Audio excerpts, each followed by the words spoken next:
Assalamualaikum warahmatullahi wabarakatuh. Alhamdulillah kita bisa bertemu lagi di pertemuan terakhir ya. Bisa dikatakan ini adalah minggu terakhir sebelum kalian penilaian tengah semester atau UTS gitu ya. Dan ini adalah materi terakhir yang saya akan sampaikan ke kalian karena dia adalah materi yang nantinya akan ada dalam soal-soal UTS seperti itu. Jadi ibu harapkan kalian pahami, simak baik-baik, dan jika ada yang kurang kalian pahami silakan kalian tanyakan seperti biasa di grup WhatsApp ya, di grup WhatsApp, tidak melalui Japri, supaya nanti saya menjawab. Kemudian kalian tidak hanya yang paham, tidak hanya bertanya, tetapi teman-teman yang lainnya yang ada dalam grup WhatsApp tersebut. Nah, sebelum saya bahas lebih lanjut ya, alangkah lebih baiknya kita berdoa dulu, berdoa sesuai dengan kepercayaan kalian masing-masing. Silakan berdoa dimulai.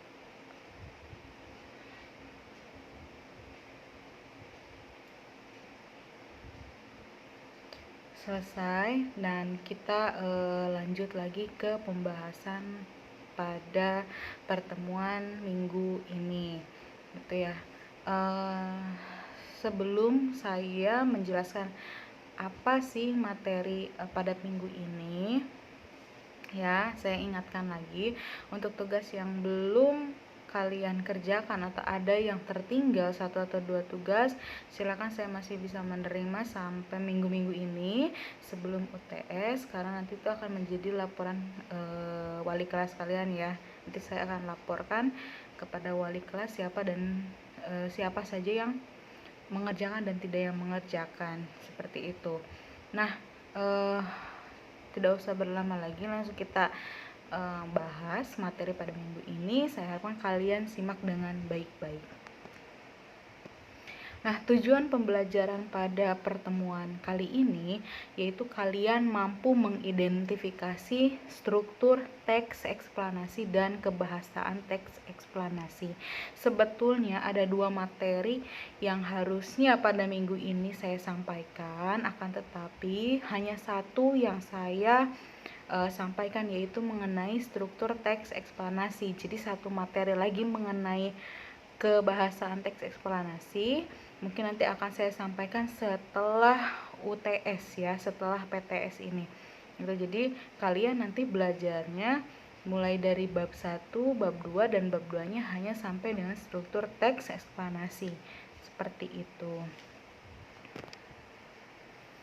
Nah, jadi materi pada pertemuan kali ini kurang lebih seperti ini.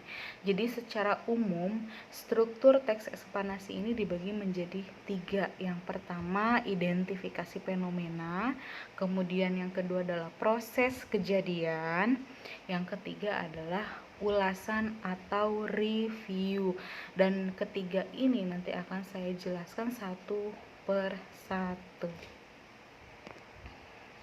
Nah, yang pertama yaitu identifikasi fenomena ya. Apa itu identifikasi fenomena? Penjelasannya seperti ini. Mengidentifikasi sesuatu yang akan diterangkan ya. Jadi yang akan diterangkan maksudnya di sini ya nama lainnya atau bahasa lainnya adalah tentang pernyataan umum. Jadi penjelasan umum tentang fenomena yang akan dibahas, bisa berupa pengenalan fenomena tersebut dan penjelasannya seperti apa. Nah, fenomenanya bisa berupa fenomena alam, sosial, budaya, dan fenomena-fenomena lainnya, seperti itu. Jadi tidak melulu fenomenanya tentang bencana alam gitu ya, tetapi bisa saja tentang fenomena sosial, budaya, atau bahkan ada fenomena politik, seperti itu. Nah, yang kedua yaitu adalah proses kejadian, atau biasa saya sebut sih ini adalah isi dari sebab akibat begitu ya. Jadi penggambaran rangkaian kejadian ini memerinci proses kejadian yang relevan dengan fenomena yang diterangkan sebagai pertanyaan atas bagaimana dan mengapa. Jadi rincian yang berpola atas pertanyaan bagaimana, dia akan melahirkan uraian yang tersusun secara kronologis, begitu ya. Dalam hal ini fase-fase kejadiannya disusun berdasarkan urutan waktu, jadi harus runtut begitu. Nah, kemudian rincian yang berpola atas pertanyaan mengapa akan melahirkan uraian yang tersusun secara kausalitas atau sebab akibat begitu. Jadi di proses kejadian ini tuh mendeskripsikan atau merincikan penyebab dan akibat dari sebuah fenomena yang terjadi. Dan yang terakhir ini adalah ulasan atau review. Yang namanya review yaitu berarti berupa komentar atau penilaian ya tentang kejadian yang dipaparkan sebelumnya. Nah, untuk lebih paham lagi silakan kalian nanti bisa googling di internet ya, contoh teks eksplanasi, kemudian kalian identifikasi strukturnya. Jadi strukturnya mana yang bagian identifikasi fenomena gitu ya, atau kemudian lagi cari proses kejadiannya yang mana, dan yang terakhir bagian ulasan atau reviewnya yang mana gitu. Jadi supaya kalian lebih paham gitu, dan kalau bisa memang kalian cari yang sudah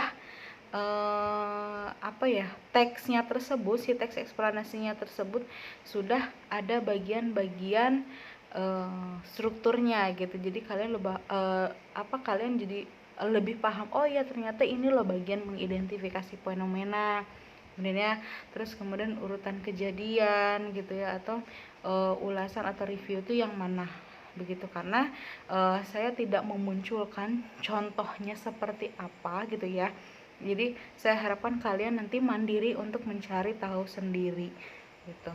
Jadi materi pada pertemuan minggu ini sampai di sini gitu. Dan saya tidak memberikan tugas secara tertulis kepada kalian yang biasanya saya berikan pada lembar kerja atau LK yang nantinya akan dikirim di grup WhatsApp. Tapi untuk minggu ini sengaja saya tidak buatkan LK karena saya ingin kalian fokus belajar di minggu ini untuk persiapan penilaian tengah semester atau UTS. Jadi materinya atau kisi-kisinya yaitu dari bab pertama mulai dari pengertian, kemudian fungsi atau tujuan, kemudian strukturnya apa, dan kemudian aspek kebahasaannya apa gitu ya.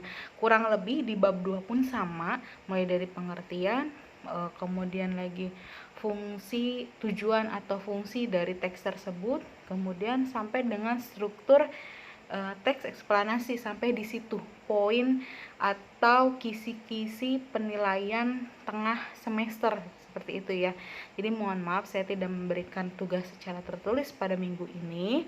Itu nanti kita akan lanjutkan lagi tugas-tugas berikutnya di pertemuan yang akan datang begitu ya. Jadi nanti kalian tidak usah tanya lagi, Bu, tugasnya mana, karena memang pada minggu ini saya tidak akan memberikan tugas begitu ya, karena saya harapkan kalian sudah mulai fokus belajar untuk persiapan penilaian tengah semester gitu. Jadi saya akhiri pembahasan materi pada minggu ini. Saya ucapkan terima kasih. Wassalamualaikum warahmatullahi wabarakatuh.